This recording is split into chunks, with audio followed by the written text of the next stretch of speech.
ইন্ডিয়ার popular beach destination হিসাবে আমাদের বাকি ছিল কেরালা।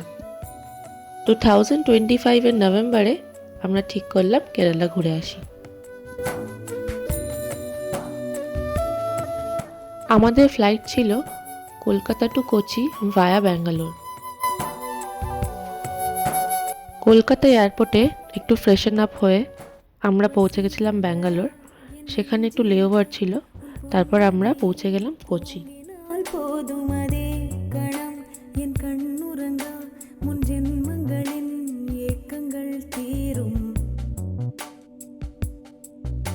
வசீகரா என் நெஞ்சினிக்க உன் பொன்மடியில் தூங்கினால் போதும் அதே கணம் என் கண்ணுறங்கா முன் ஜென்மங்களின் ஏக்கங்கள் தீரும் நான் நேசிப்பதும் சுவாசிப்பதும் உந்தயவாதானே ஏங்குகிறேன் தேங்குகிறேன்। কোচিতে নেমে আমরা ব্রেকফাস্ট করলাম, তারপর আমরা চললাম মুন্নারের উদ্দেশ্যে। রাস্তায় আমরা দেখে নিয়েছিলাম চেয়াপাড়া ওয়াটারফলস। ওয়াটারফলসটা ছোট কিন্তু অনেক উঁচু, আর চারপাশে প্রচুর মাঙ্কি ছিল, যেটা দেখে আমার মেয়ে খুব এনজয় করছিল। কোচি টু মুন্নার আমাদের যেতে সময় লেগেছিল প্রায় 4 ঘন্টা।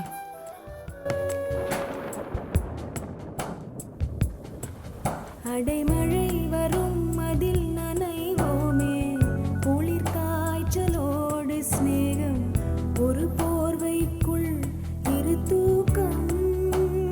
তারপর ওখান থেকে বেরিয়ে আমরা পথে চলতে চলতে লাঞ্চ সেরে নিয়েছিলাম। আমরা লাঞ্চ করেছিলাম ফার্মিয়ার রেস্টুরেন্টে, যেটা ছিল একদম পাহাড়ের গায়ে। অ্যাম্বিয়েন্স খুবই ভালো ছিল, খাবারের কোয়ালিটি ছিল অসাধারণ, আর ছিল একটা পন্ড যেখানে প্রচুর মাছ ছিল, যেটা দেখে আমার মেয়ের দারুণ মজা হচ্ছিল। রেস্টুরেন্টে লাঞ্চ করার পরে আমরা চলে গেছিলাম মুন্নারে। நான் வேண்டும் வசீகரா என் நெஞ்சினிக்க உன் பொன்மடியில் தூங்கினால் মুন্নারে আমরা ছিলাম মনসুন গ্র্যান্ড রিসর্টে, যেটা ছিল একদম চা বাগানের মধ্যে।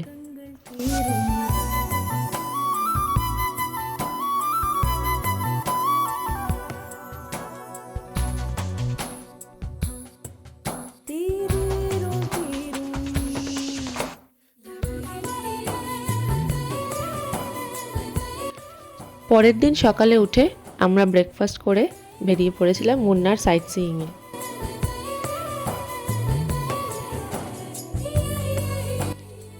মুন্নারের রাস্তা খুবই সুন্দর, চারপাশে চা বাগান, দেখতে খুবই ভালো লাগে। কিন্তু মুন্নারের একটা মেন প্রবলেম হচ্ছে এখানে ভীষণ জ্যাম হয়, সেজন্য এখানে সবসময় সকাল সকাল বেরোনো উচিত।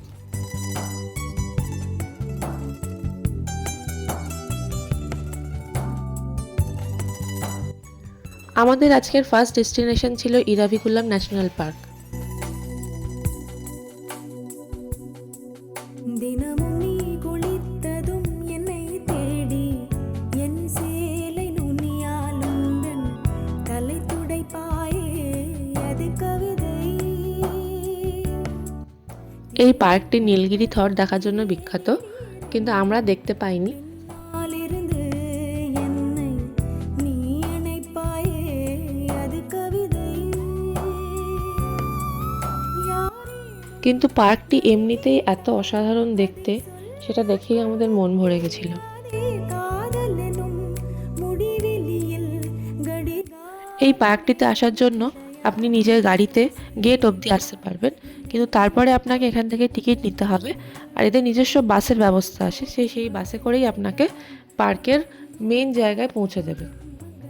বাসে করে যাওয়ার রাস্তাটা খুবই সুন্দর, ওয়াটারফলস আছে, আর পুরোটাই চা বাগানের মধ্যে দিয়ে।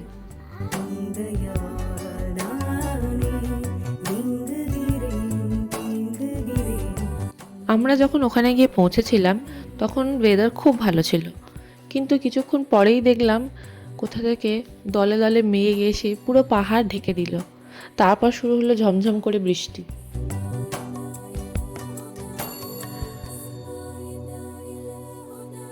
এই দিনটা ছিল একটা উইকেন্ড, সেই জন্য বীভৎস আমরা জ্যাম পেয়েছিলাম। সেই জন্য পরের পয়েন্টগুলো সেভাবে এক্সপ্লোর করতে পারিনি। মাটুপেট্টু ড্যামের পরে আমরা চলে গেছিলাম ইকো পয়েন্ট দেখতে।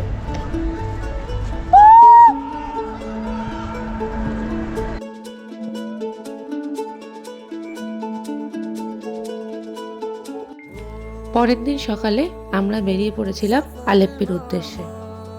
মুন্নার থেকে আলেপ্পি আস্তে আস্তে আমরা এত সুন্দর কান্ট্রি সাইড দেখেছি, এত সিনিক বিউটি ছিল, সত্যি মনে হচ্ছিল গডস ওন কান্ট্রি। আলেপ্পিতে আমরা স্টে করেছিলাম হাউস বোটে। তো এই আমাদের হাউস বোট এসে গেছে, আমরা এবার হাউস বোটে চড়বো আর নেক্সট একটা দিন পুরো হাউস বোটেই সময় কাটাবো।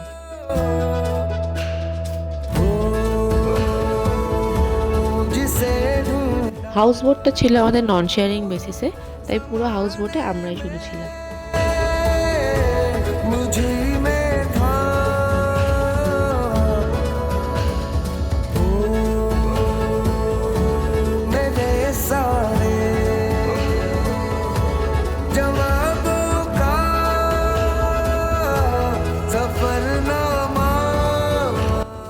হাউস বোটে অল মিল ইনক্লুডেড ছিল। এখানকার খাবার খুবই ভালো ছিল, আমরা যেরকম চেয়েছিলাম সেরকম বানিয়ে দিয়েছিল।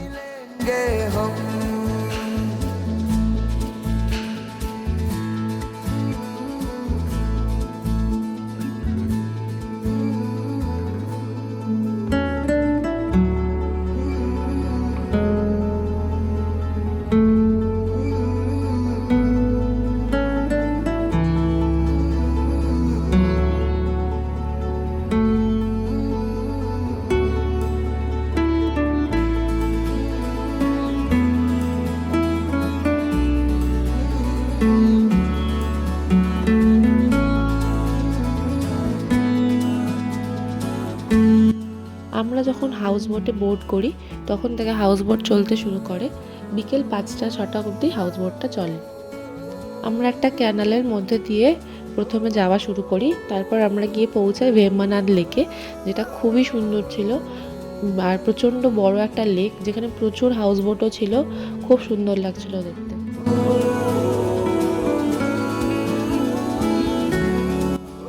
এখানে অনেক সময় হাউস বোট থেকে স্পিড বোটের রাইডও নেওয়া যায়।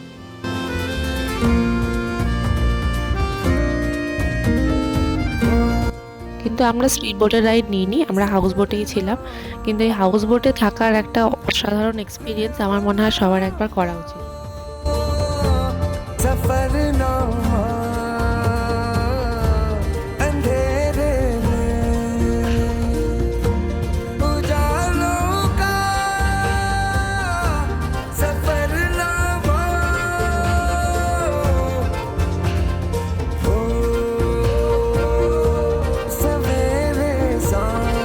পরের দিন আমরা হাউস বোট থেকে চেক আউট করে বেরিয়ে পড়েছিলাম জটায়ু আর্ট সেন্টার দেখতে।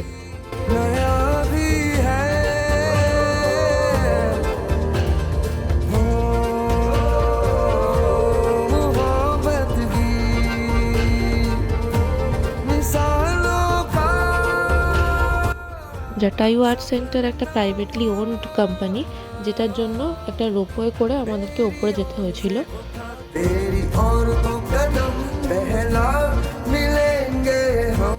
রোপওয়ের প্রাইস পড়েছিল পার পার্সন 600 টাকা করে।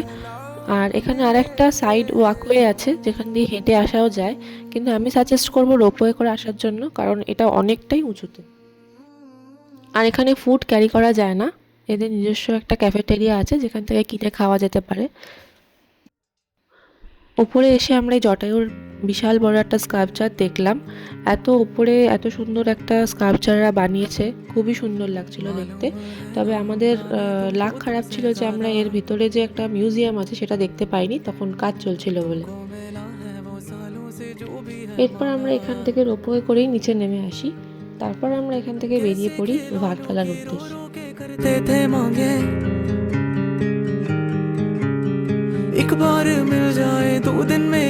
ভার্কালা হলো ইন্ডিয়ার একমাত্র ক্লিফ বিচ, যেখানে বেশ কিছুটা গোয়ার ভাইবও পাওয়া যায়। এই নিচে কচ্ছপের ছবি আঁকা গো। বাচ্চাদের সুইমিং পুলও আছে, বড়দের সুইমিং পুলও আছে, আলাদা আলাদা আছে। करते थे कितना कुछ पाने की चाह में पहले अब এখানে আমাদের রিসর্টটা ছিল একদম সমুদ্রের ধারে। এখান থেকে বসেই আমরা সানসেট দেখলাম। আমাদের রিসর্টটা ছিল খুবই সুন্দর। तुमको है आरा পরের দিন সকালে আমরা দুজনে বেরিয়ে পড়েছিলাম বিচটা একটু এক্সপ্লোর করতে। बदल जाओगे जाना किसने था जाना जो था परवाना अब उसको हमारी परवाना क्यों दिल में बात क्या है हाँ बोलो हमसे चाहता और क्या है हाँ बोलो हमसे क्या कमी यहाँ है हाँ बोलो हमसे ना जो कहा मिला है हाँ बोलो हमसे बदले में भला है हाँ बोलो हमसे मांगा तुमसे क्या है मांगा जरा सही क्या ही এটা এক্সপ্লোর করার সময় আমরা দেখতে পেলাম এখানে প্রচুর ক্যাফে আছে। जो যেহেতু সকালবেলা এসেছিলাম সেজন্য বেশিরভাগই বন্ধ ছিল, কিন্তু ভাইবটা ছিল পুরো গোয়ার মতো। वादे किए थे जो भी निभाओ ना ऐसे कभी इन वादों की स्याही अभी सूखी कहाँ তারপর ওখান থেকে ফিরে আমরা সুইমিং পুলে কিছুক্ষণ সময় কাটিয়ে তারপর চললাম কোভালামের উদ্দেশ্যে। भी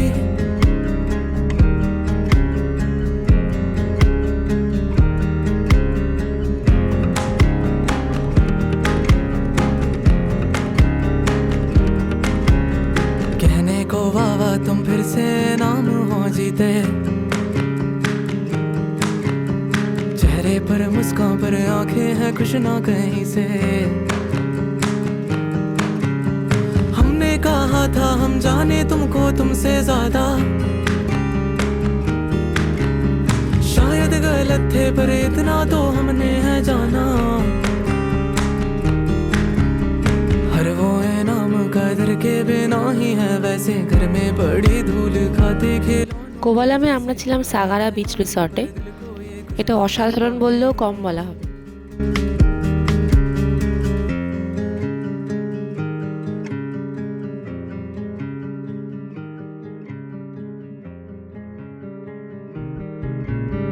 घर बैठे लिखता था दिल की कहानी मेरी चारों तरफ थी दीवारें दीवारों से ही कहता था एक दिन जहाँ होगा हाथों में ही जो था गुमनामों में वो इनामों पे भी कह दी है फिर भी दीवारों में ही नामुमकिन ख्वाबों में खुश उड़ाने मेरी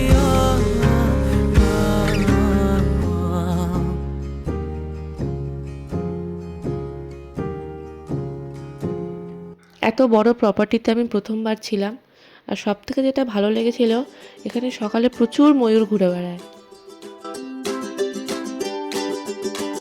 আমাদের রিসর্টটা ছিল একদম লাইট হাউসের পাশে আর বিচ থেকে 5 মিনিট ওয়াকিং ডিস্টেন্সে।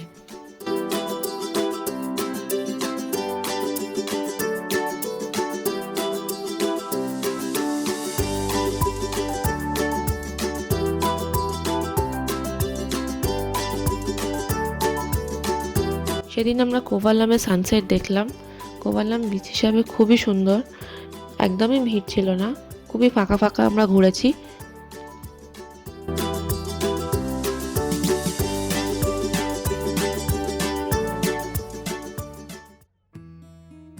পরের দিন আমরা চলে গেছিলাম কন্যাকুমারী উদ্দেশ্যে। তার আগে আমরা দেখে নিয়েছিলাম পুভার Backwater.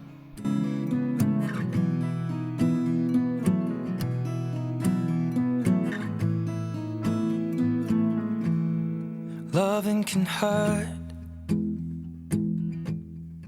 Loving can hurt sometimes. But it's the only thing that I know. When it gets hard, you know it can get hard sometimes. It is the only thing that makes us feel alive. We keep this love in a photograph. We made these memories for ourselves. পুবার ব্যাকওয়াটারে একটা small boat ride হয়, ম্যানগ্রোভের মধ্যে দিয়ে একটা boat ride, খুবই সুন্দর দেখতে লাগে। তো ওইটা থেকে আমরা তারপরে পৌঁছেছিলাম গোল্ডেন স্যান্ড বিচে। Inside the pocket of your ripped jeans, holding me closer till our eyes meet. You won't ever be alone. Wait for me to come home. Loving can heal. এখানে 45 মিনিটস মতো একটা boat ride হয়। তো এখানে charges একটু বেশিই বলে, তো ওটাকে বার্গেন করা যায়, বার্গেন করে কম করে যেতে হয়। গোল্ডেন স্যান্ড বিচ একটা খুবই সুন্দর বিচ, কিন্তু ওখানে রেস্ট্রিকশন আছে, ওখানে জলে নামতে দেয় না, কিন্তু বিচটা খুবই সুন্দর। Easier. Remember that with every piece. পুবার থেকে বেরিয়ে আমরা চলে গেলাম একদম ইন্ডিয়ার লাস্ট পয়েন্টে, Kanyakumari. With us when we die. যেদিনকার পৌঁছালাম সেদিনকার আমরা গেছিলাম সানসেট পয়েন্টে সানসেট দেখতে, যদিও খুবই ক্লাউডি ছিল, তাও অল্প সানসেট দেখা গেছে। Eyes are never closing, hearts were never broken, time's forever frozen still.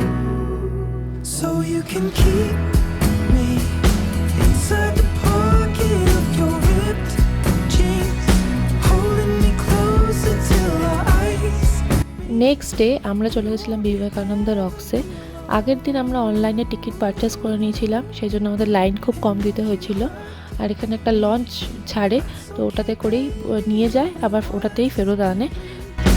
Inside these pages you just hold me. I won't ever. Vivekananda রক্সে যাওয়ার জন্য একটা গ্লাস ব্রিজ এখন রিসেন্টলি তৈরি হয়েছে। গ্লাস ব্রিজটা খুবই ভালো লাগছিলো, ওপর থেকে একদম নিচের জলের ভিউটা দেখা যাচ্ছিলো। তো ওইটা আমরা ক্রস করে গেলাম বিবেকানন্দ রক্সে। সকাল সকাল বিবেকানন্দ রক্স ঘুরে আসার পরে আমরা ফিরে চললাম আবার কোভালামের দিকে। এখানে রাস্তায় আস্তে আস্তে খুব সুন্দর সুন্দর চার্চ আমরা দেখতে পেয়েছিলাম। তো এরকমই একটা চার্চে একটু গাড়ি দাঁড় করিয়ে চার্চটা একটু দেখতে ঢুকেছিলাম। কোভালামে পৌঁছে আমরা প্রথমে গেছিলাম আজিমাল্লা শিবা টেম্পল দেখতে। যারা যারা কেরালা যাবে তারা মানে এই স্পটটা মিস করো না, এই স্পটটা খুবই সুন্দর স্পট। ফাইনালি আমরা পদ্মনাভ স্বামী টেম্পলে পুজো দিয়ে বেরিয়ে পড়লাম কলকাতার উদ্দেশ্যে। সবশেষে বলবো কেরালা আমরা খুবই এনজয় করেছি, আর আমাদের প্রত্যেকটা স্টে ছিল অসাধারণ। আর আমাদের এই সুন্দর সুন্দর হোটেল প্লাস গাড়ি সব বুকিং করে দিয়েছে চন্দননগর স্পেশালের ওনার আমার বন্ধু মৌমিতা। আমাদের ইটিনারি প্ল্যানিংয়েও অনেক হেল্প করেছে, ওর কন্ট্যাক্ট নাম্বার আমি দিয়ে দিলাম। কেরালা ঘুরে কেমন লাগলো মিশু? খুব ভালো লেগেছে।